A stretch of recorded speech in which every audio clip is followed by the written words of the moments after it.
So Europe is keeping its guard up. Asia too is strengthening its defences against a common foe, and that is China. Navies of Quad nations started a drill today. It's called the Malabar Exercise. In the past, India has hosted this exercise. They used to happen in the Indian Ocean. But this year, there is a different host, and that host is Australia. The drills are happening off the coast of Sydney. All 4 Quad members are represented here. Australia, India, Japan, and the United States of America. All 4 of them are present. For the next 10 days, they'll engage in high-end warfare training. Submarines and aircrafts are involved. What is the purpose of these drills?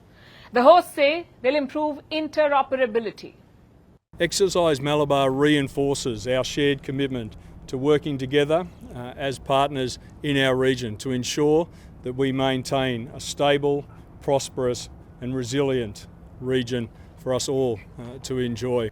None of the Quad members name China, but that's how the Quad operates. The official line is that the alliance is not against anyone and that the engagements are driven by mutual interests. But Beijing doesn't see it that way. They routinely criticize the Quad, even call it the Asian NATO. Don't expect a different reaction to this drill.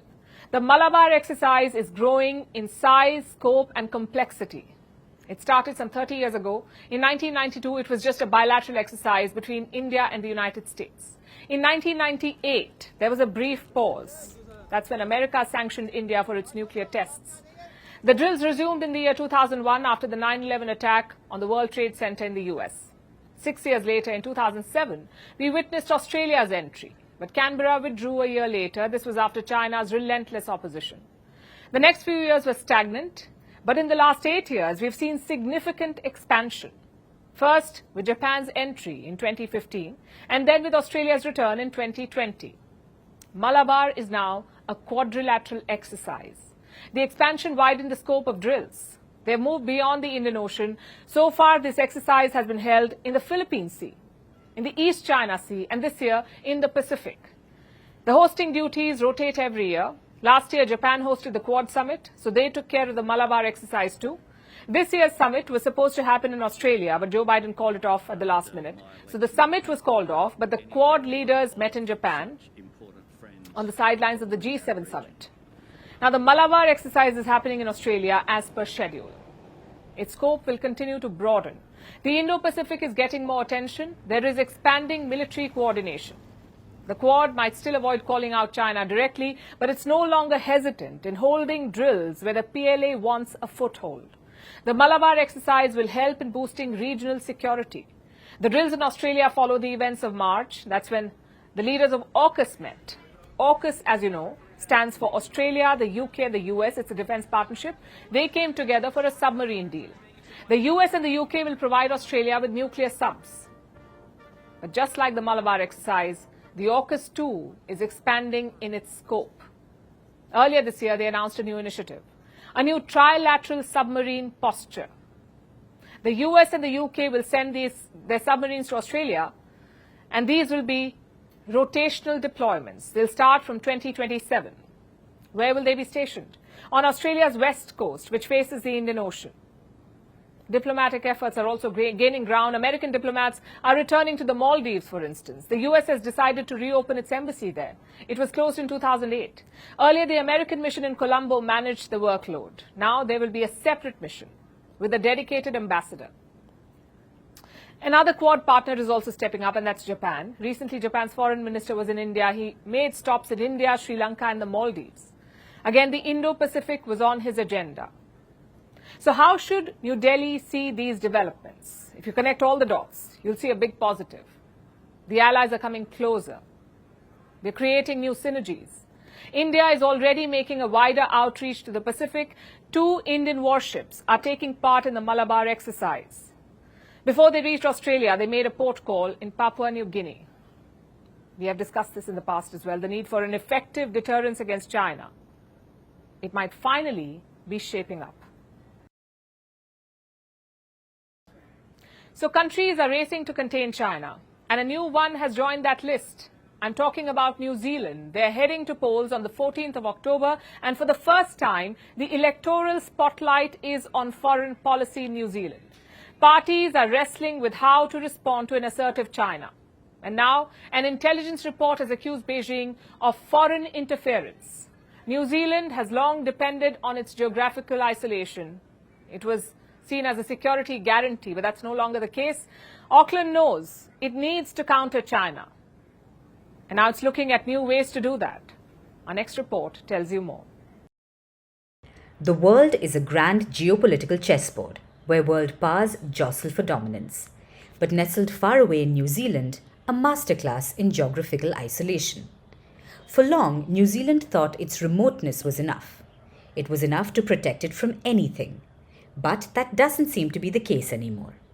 As tensions rise in the Pacific, especially with the belligerent China, New Zealand can no longer depend on its remoteness. An intelligence report says just that.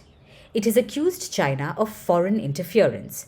It says, and I quote, "There were foreign intelligence agencies who persistently and opportunistically conducted espionage operations against New Zealand." The report calls for greater awareness. With the general election on October 14th, there is no clear path on how the country should respond. External issues are uncommon in New Zealand politics. But this time, the spotlight is on foreign and defense policy. Surveys show public concern around security. 40% of respondents saw China's rise as one of the greatest threats to New Zealand's safety. So, parties are grappling with how to deal with China. New Zealand has long been friendly with Beijing. Last month, the New Zealand Prime Minister was in China. The week-long visit was aimed at boosting exports. New Zealand's dairy and meat export economy is very reliant on Beijing. While the West may rally against China, New Zealand has historically taken a conciliatory approach. Last year, it even upgraded its free trade pact with Beijing. But China's muscular presence in the Pacific has raised a few eyebrows in New Zealand. So has its decision to sign a security pact with the Solomon Islands. This is a move that drew sharp rebuke from New Zealand. So now, Wellington must decide how to approach defense spending, its relationship with the United States and China, and the AUKUS partnership. Currently, New Zealand's defense budget is about 1% of GDP. The governing Labour Party says spending must increase, but it hasn't said by how much. Its involvement in a second tier of the AUKUS is also unclear. The AUKUS partnership involves the UK, the US, and Australia. They're collaborating on nuclear-powered submarines. New Zealand's Defence Review says it presented an opportunity, but it does not want to compromise its anti-nuclear position. New Zealand goes to polls on October 14th. Chances are that the Labour will lose and the opposition National Party will win. So what's their China policy? The National Party has highlighted the importance of ties with China, no matter how contentious they may be. As for defence policy, they say they need more details on AUKUS. New Zealand manages its China relationship very carefully. On one side is its security partnerships in the West, and on the other, its economic dependence on China. So it's unlikely that New Zealand will get caught in a West versus China rivalry. But its balancing act is getting harder to maintain. Now let's shift our focus to space. Another company has begun trying to reach the stars and trying to make a fortune doing it. British billionaire Richard Branson's Virgin Galactic is open for business. It launched its second commercial space flight yesterday. 3 space tourists went to the edge of the atmosphere. They spent a few minutes hovering above the Earth. Then they came back to gush about their experiences. The space tourists included an 80-year-old former Olympian with Parkinson's disease and the first mother-daughter duo in space. Those two won a lottery for the space flight tickets. It sounds like a feel-good story, doesn't it? And we are happy about these unlikely tourists. But the flight should also have us worried.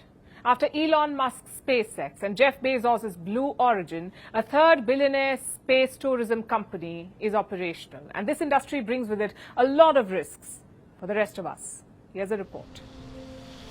Another space tourism company has launched, Virgin Galactic.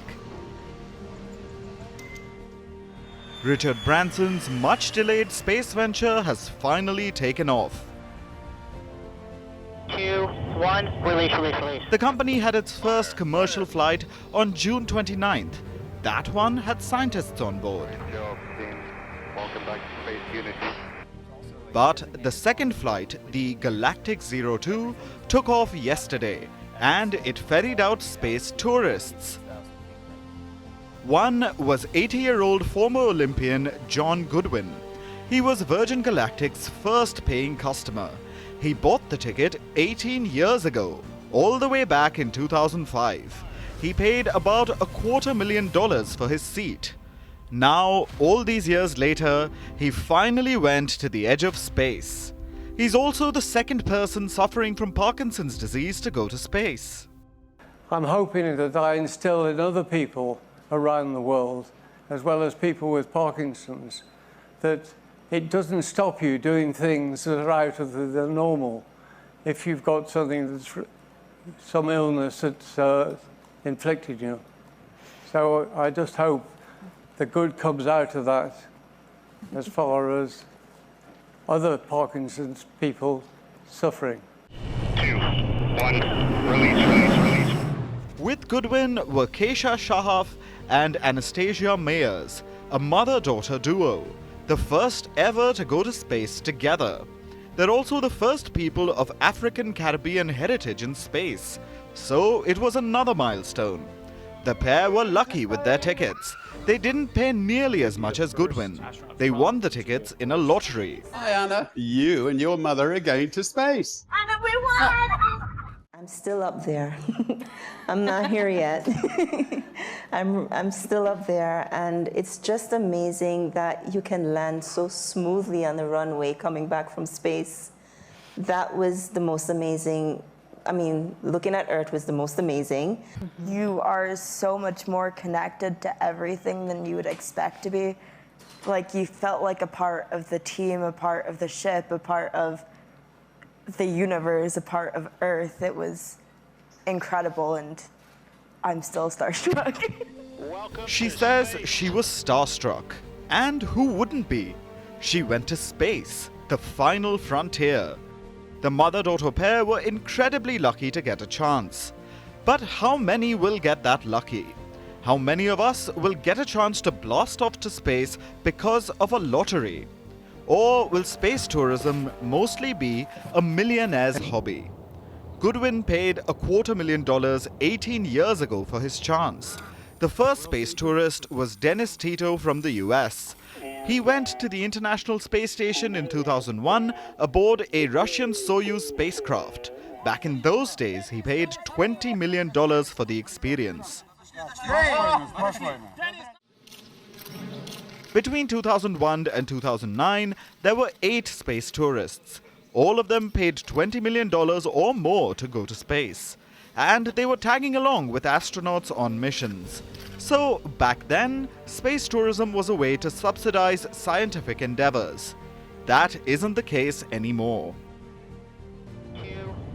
Today, you have 3 billionaires trying to carve out a niche in the space tourism industry.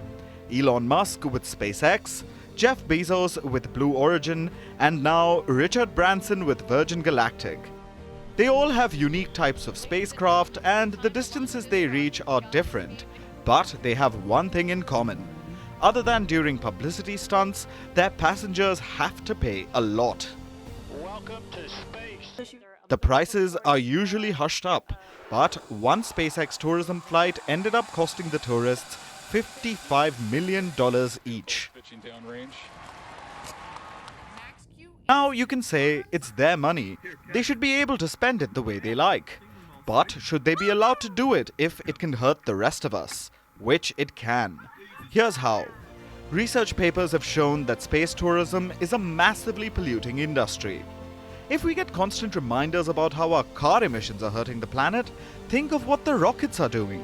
Even private jets don't compare to space tourism pollution. And the worst part is, the rockets can bring back a problem we're actually fixing, the ozone layer hole. These tourist rockets could undo the repairs to the ozone layer, once again showering those of us on the ground with harmful radiation. And for what? So that rich people can pay millions to float about in zero gravity? None of that money is coming to us. Whatever taxes a launchpad country charges, they won't get shared equally around the world. Only the consequences will. While we may be fine with taking risks for scientific study, are we willing to suffer for a millionaire's fantasy? So, until it's regulated and deemed safe for us down below, space tourism may need to be grounded before we all go up in smoke.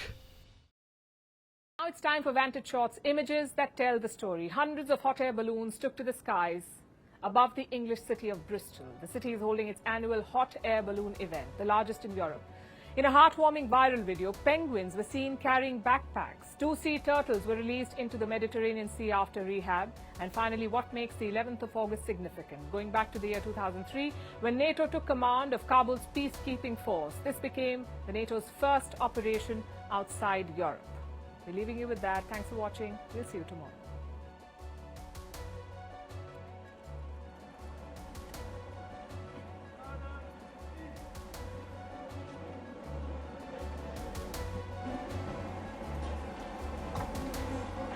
Today we have a truly international city.